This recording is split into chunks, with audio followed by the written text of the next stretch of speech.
This is the story of the man of La Mancha, which kind of occurred when I was on my way back from the first bike trip that I took to Portugal. It was in 1995-96. I rode from Germany down to the Algarve, and that was also the year that I met Michael, who's lived in Lisbon for, I don't know, about 15 years now, I think, and who I have contact with all the time. So this story is kind of a it's kind of a weird occasion story, because when I came back from camping in the Algarve, which I loved so much that I stayed till I had no more money. Like, I just had a few, I think at the time we were still using escudos as a currency instead of the euro. I just spent all my money because I just wanted to stay there forever and ever. So on the way back, I had only like some coins in my pocket, and I started out, I had no real solid winter wear. I just had like a plastic rain jacket.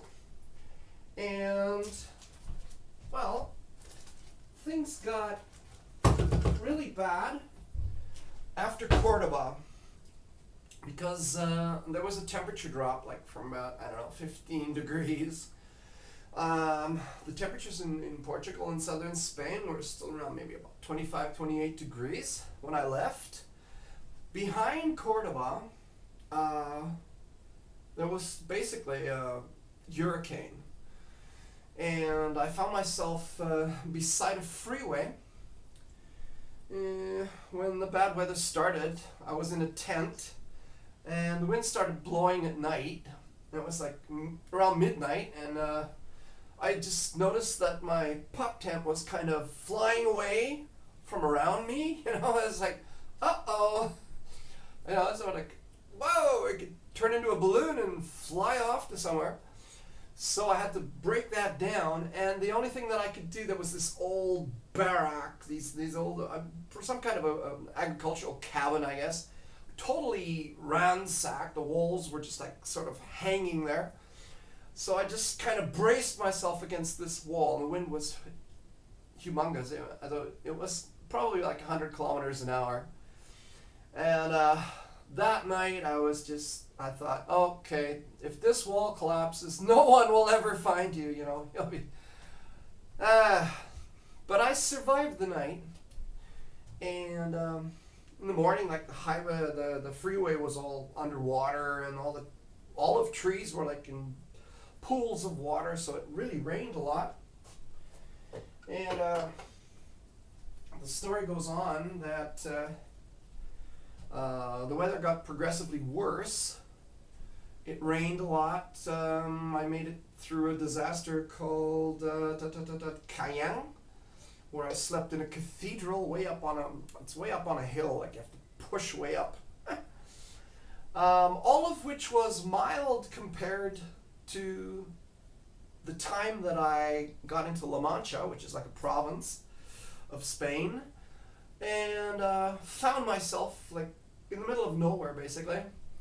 Probably next town, maybe 16 kilometers away, and it started sleeting, like a freezing rain, snowy rain type thing, which is the worst thing for a bike rider, because like if it's snowing, it's cold enough so that you can basically shake the snow off. But this was like, it's like a freezing wet cold which penetrates everything, and my hands were kind of like they were getting numb on the, like, holding the bike.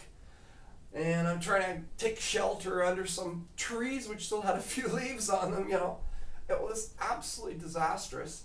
Middle of nowhere, like I say. And well, it was getting dark,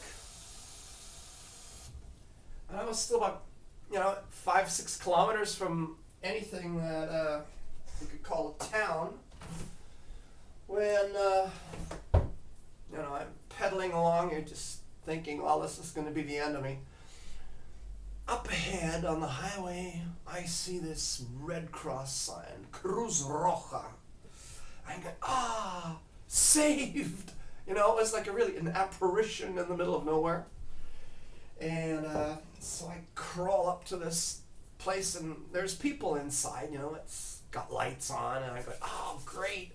Knock on the door, and in my best Spanish, ask for assistance.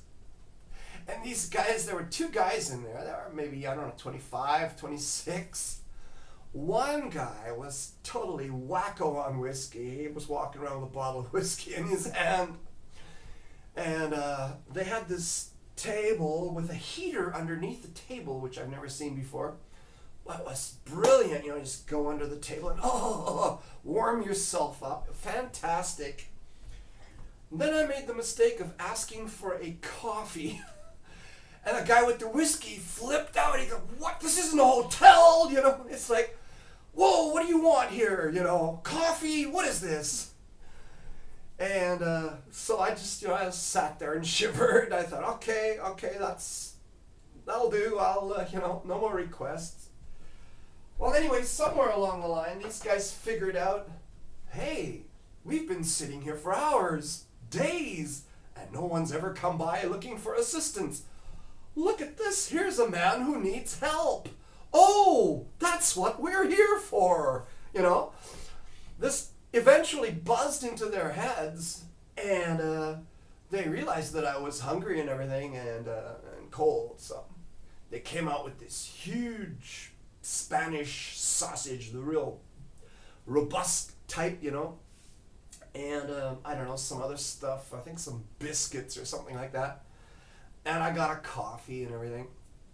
And, well, it was difficult because I don't speak very good Spanish to speak with him. He was just like, he was going at this bottle. He almost had the bottle finished, and he was like unstable, you know, in that condition where you don't know what he's going to do next. So, anyway, they showed me to this kind of back room. It was kind of a garage thing where there were mattresses and stuff like that lying there, and some old blankets. And there was nobody in there. It was just like me. And basically, I slept there for the night.